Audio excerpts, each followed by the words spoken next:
Aksionet e kompanive europiane të mbrojtjes kanë përjetuar një rritje të fortë gjatë javëve të fundit, si pasojë e angazhimit të Bashkimit Evropian për të forcuar mbrojtjen e tij. Ky zhvillim vjen në një kohë kur Washingtoni ka sinjalizuar se nuk do të jetë më garantuesi kryesor i sigurisë europiane, duke e lënë Bashkimin Evropian të marrë masa për të mbrojtur veten. Eksperti financiar Tim Oschenstern nga banka gjermane Stobing AG deklaroi se tregjet tashmë e kanë kuptuar nevojën e Europës për të krijuar mbrojtjen e saj të pavarur, duke marrë parasysh ndryshimet në qasjen amerikane.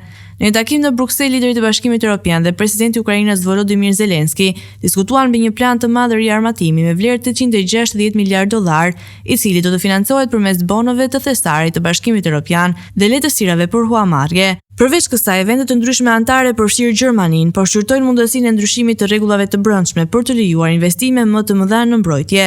Friedrich Merz, i cili pritet të ikë kancelari i ardhshëm i Gjermanisë, theksoi se çdo shpenzim i nevojshëm për mbrojtje duhet të bëhet pa vonesë, duke marrë parasysh kërcënimet në rritje prej sigurisë europiane.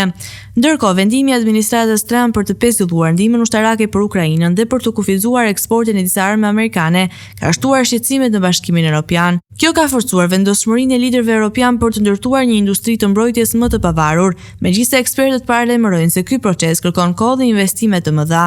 Pavarësisht kësaj qasje të re, Europa nuk është plotësisht e bashkuar në strategjitë e saj, ndërsa shumica e vendeve të Bashkimit Evropian mbështesin fuqishëm Ukrainën. Hungarinë dhe Slovakia ka shprehur rezerva për ndihmën e mëtejshme ushtarake.